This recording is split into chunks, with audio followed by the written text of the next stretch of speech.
Bien, amigos, tengan todos buenos días. Un servidor, Manuel Brito, Alexander Pérez. En este día viernes tendremos el gusto, el placer de compartir con ustedes este contenido en su espacio por la mañana. Lindsay Casajara tiene el placer de compartir con ustedes de lunes a jueves.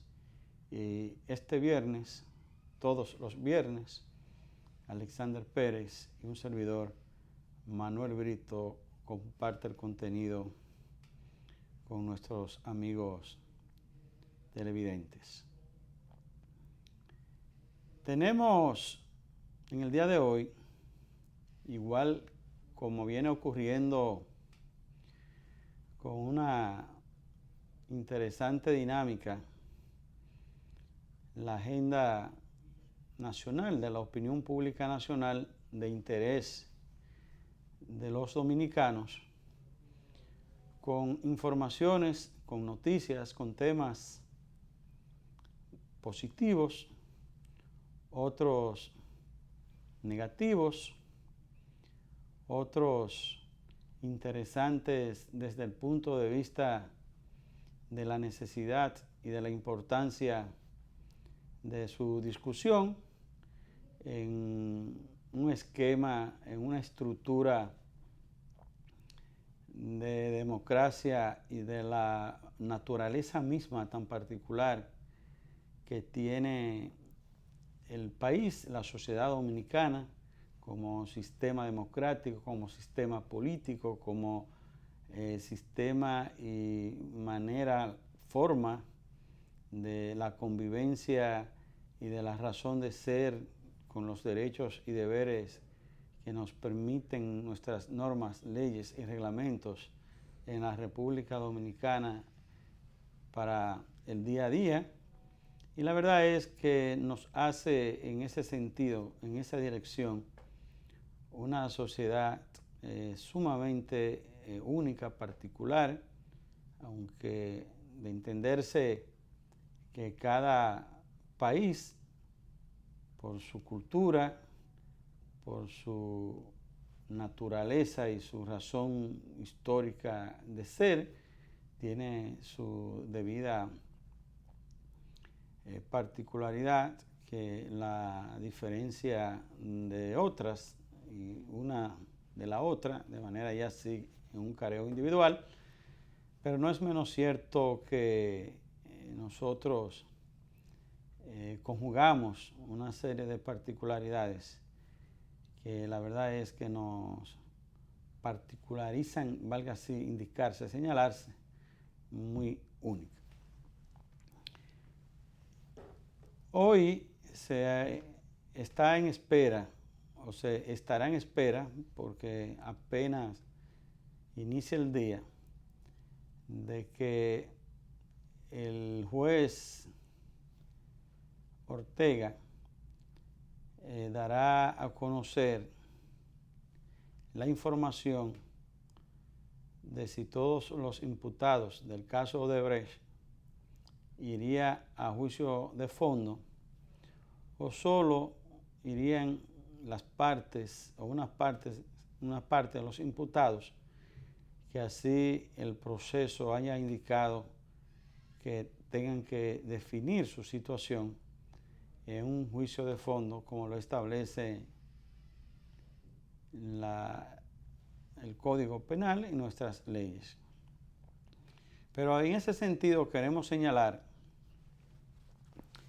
que las razones que es por soborno y sobornado y sobornante, que tiene como meollo, aunque con una singularidad o particularidad de que estamos en presencia, en el caso que nos vamos a referir, a un volumen mayor de más de 90 millones de dólares sobre soborno que se establece, se dice y se tiene marcado que se involucró para comprar legisladores de parte de esa empresa brasileña para sobornar a funcionarios, a legisladores que aprueben o que aprobaren en ese momento en el Congreso, como lo establecen nuestras leyes, proyectos de obras de construcción que vayan en la dirección de favorecer a la empresa Odebrecht, y se sobornaba. Y hacemos la comparación que es el mismo soborno, porque es soborno. La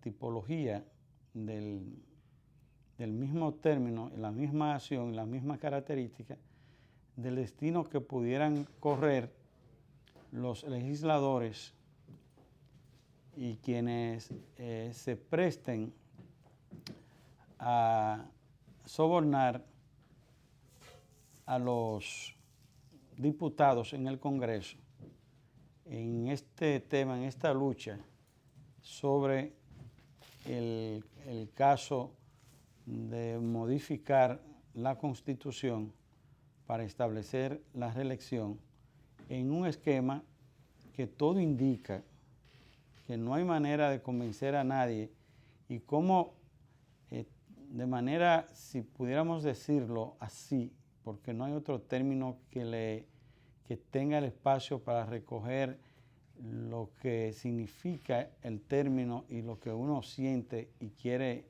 decir, es ese salto para retorcer la voluntad y una decisión constitucional que tiene, como se ha dicho hasta por lo codo, el rechazo total de la población y de todos los sectores importantes de este país, como es una modificación constitucional para habilitar una reelección.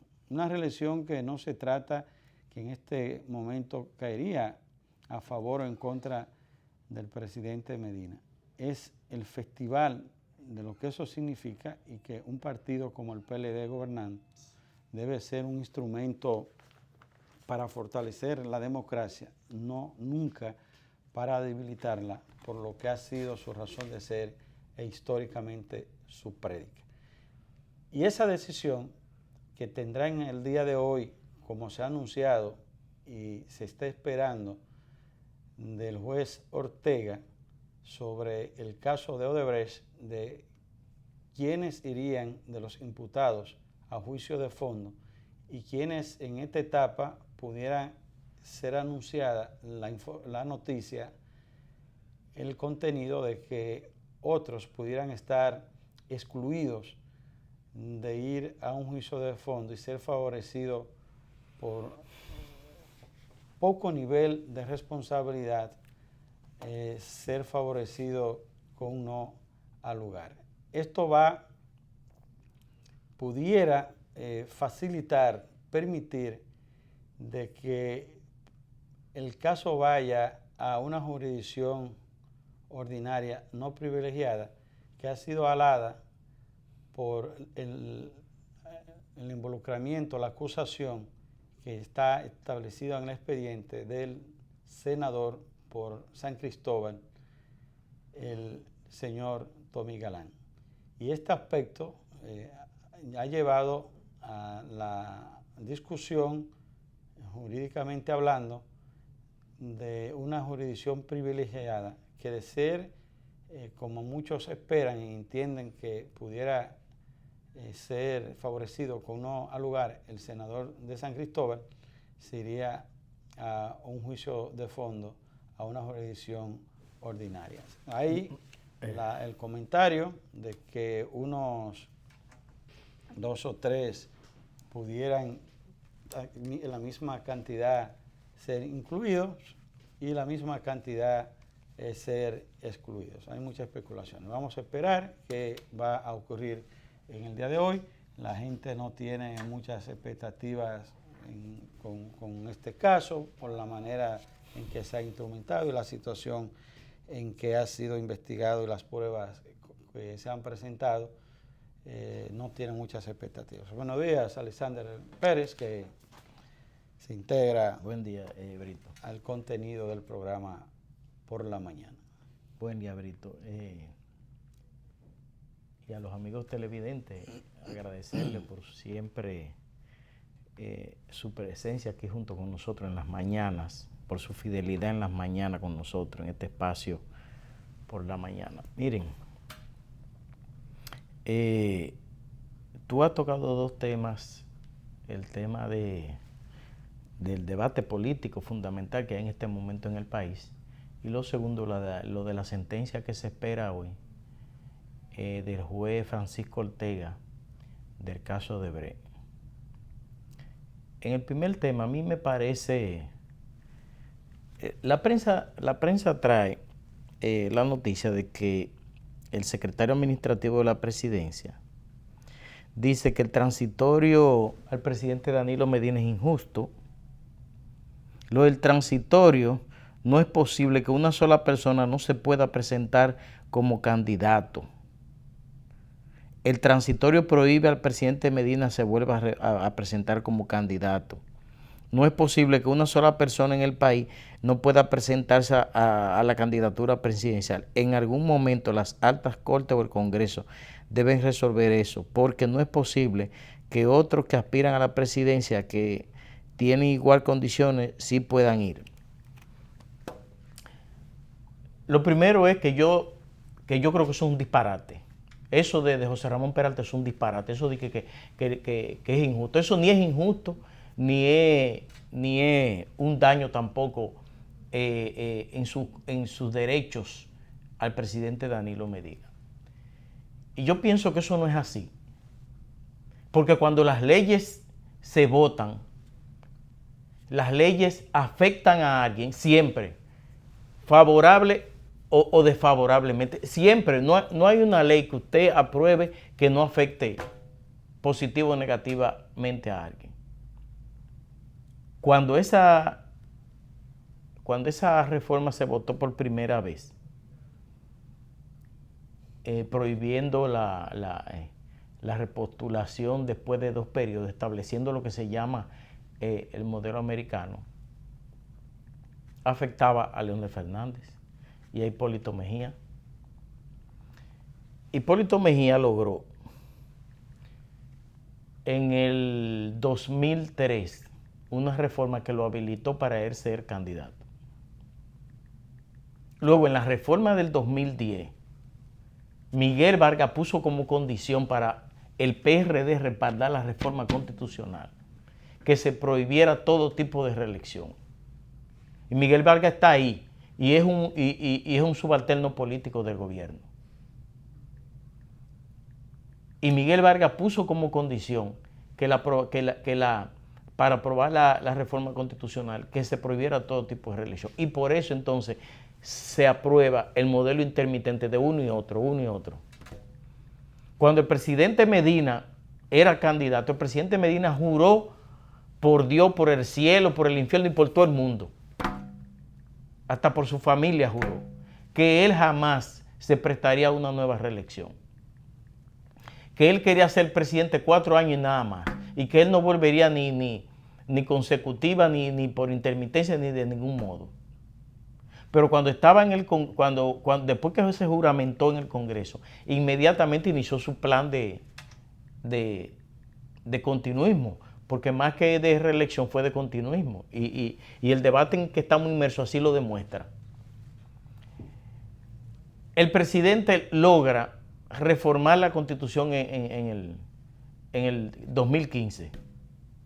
Logra reformar la Constitución.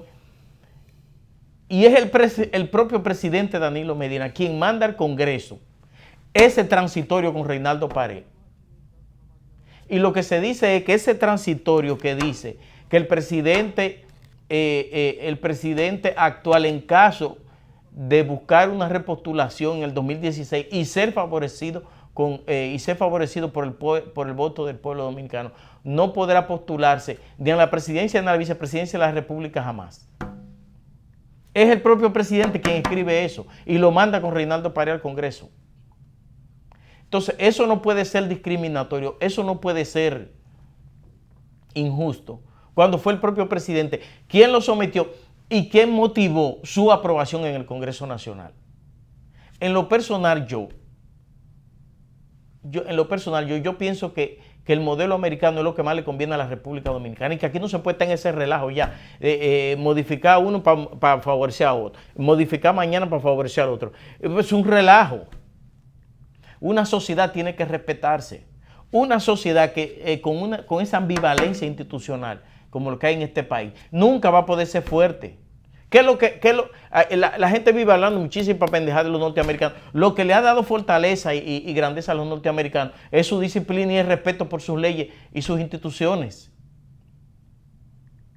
Aquí no hay ni respeto ni por las leyes, ni por la Constitución, ni por... Aquí cada quien quiere imponer su propia regla de juego. Yo pienso que el transitorio, y eso es una opinión personal, en eso que yo creo. Yo creo que el transitorio es legítimo y no es verdad que sea injusto. Y yo pienso que de aquí para adelante, tú el que llegue a la presidencia de la República, ese artículo de la Constitución de la República que establece el modelo americano de un periodo, eso debe de prevalecer por los años y los años, hasta que este país en algún momento tenga instituciones fuertes, que se pueda, que su aplicación no dañe el sistema institucional del país. Pero eso es un relajo. Cada quien que asume al poder quiere hacer una carta magna a su medida. Y eso no es posible. Este país en algún momento tiene que darse a respetar. Yo no estoy en contra ni a favor, del presidente Medina. Yo lo que creo que son las instituciones las que tienen que funcionar. Y la primera institución de esta sociedad es la Constitución de la República. Y la primera institución que aquí hay que respetar es la Constitución de la República. Y si la Constitución de la República dice que de aquí para adelante todos los que lleguen a la presidencia de la República solo podrán ser presidentes, eso es un disparate. Eso de que eso es una discriminación. Eso no es ninguna discriminación. Discriminación es como ¿cuántos dominicanos vivos habrá en este momento? Como 12 millones o 13, qué sé yo cuánto, incluyendo los que están en el extranjero. Discriminación es que un solo pueda ser presidente y vamos a suponer que haya 12 millones y los 11.999.000 no puedan serlo. Eso sí es una discriminación. Pero entonces tendría que ser también una discriminación que todos los que sean menores de 18 años no puedan ser presidentes de la República y que todos los guardias y policías no puedan ser presidentes. Eso sí también es una discriminación. Entonces, aquí, por la ignorancia que hay en ciertos segmentos de la sociedad, aquí se juega mucho con la ignorancia y embaucar a la gente y con disparate, porque eso de que es una discriminación, es un disparate. La Constitución no discrimina a nadie. Las leyes cuando se ponen en vigencia afectan positivo o negativamente siempre a alguien. Independientemente de lo positiva, por más positiva que sea una ley, siempre afecta positivamente o negativamente a alguien. Entonces yo pienso que la sociedad dominicana debe de mantenerse empoderada contra una nueva modificación a la Constitución. Yo creo que ya la reelección está derrotada. Y la reelección está derrotada por el pueblo dominicano, porque el 77% del pueblo dominicano está en contra de esa aventura. El 77%. Y el 77% no es que está en contra de Danilo Medina, está en contra del relajo que ha habido en este país con la Constitución de la República, que todo el que llega al poder quiere hacer un traje a su medida. Eso hay que acabarlo en esta sociedad. El presidente, yo soy de los que cree que el presidente Danilo Medina hizo un buen gobierno. Hizo un buen gobierno y ya está en su etapa final. Ya el presidente Medina está a la salida de su gestión, de acuerdo al orden institucional vigente. Pero yo soy de los que pienso también que si el presidente Danilo Medina se involucra, además de que eso está derrotado por la aplastante mayoría que está en contra de una reforma, ya los plazos al presidente Medina no le dan. Pero además, señores, en algún momento en este país hay que poner orden. En algún momento en este país hay que acabar con el relajo que tienen los políticos contra las instituciones de este país. El PRD desapareció por la falta de institucionalidad que hay en este país, por el relajo a que fue sometido, porque Hipólito Mejía puso por encima de todo el mundo una reforma a la Constitución. Esa reforma a la Constitución le costó a esta sociedad la extinción de un partido que tenía una historia en la lucha política y social de este país. Y no es posible que eso vuelva a suceder. Un intento de reforma. Si eso se hubiese dado, el que iba a desaparecer entonces era el PLD. Y yo lo dije una vez en un programa. No hay forma de que en este país ya se continúe con ese relajo. En cuanto a lo del fallo que va a dar Francisco Ortega hoy, yo no creo en ese fallo. Yo creo que Francisco Ortega está al servicio del gobierno y creo que ese fallo va a ser en función de los intereses del gobierno. ¿Ustedes creen que el gobierno va a dejar pasar así por así, que se ponga, que se indulte o que se emita una sentencia favorable a Víctor Díaz Rúa, cuando Víctor Díaz Rúa hacía causa común en términos políticos con el presidente Medina y después le dio la espalda y se distanció del... ¿Ustedes creen que el gobierno va a dejar que aquí se emita una sentencia favorable a Víctor Díaz o que se emita una sentencia favorable a otros que están ahí en ese expediente? Ese expediente a todos lo van a mandar y ustedes lo verán. Si ahí se salva a alguien es Tommy Galán por sus relaciones personales y políticas con el gobierno. Pero eso es un expediente político. Y como expediente político van a ser todos mandados a juicio y todos van a ser mandados al infierno. Porque eso ya está definido. Y ustedes lo verán que va a ser así. Porque eso es lo que aquí se ha hecho. Se ha hecho un sainete con la supuesta lucha contra la corrupción. Lo que se ha hecho es un sainete. Y aquí no hay forma. Y por eso que yo abogo por la fortaleza de las instituciones. Y hablando de la fortaleza de las instituciones, nos vamos a ir a una pausa porque aquí está Melanio Paredes, que está luchando también por la institución que se llama PLD. Así que quédese con nosotros, venimos inmediatamente con Melanio Paredes.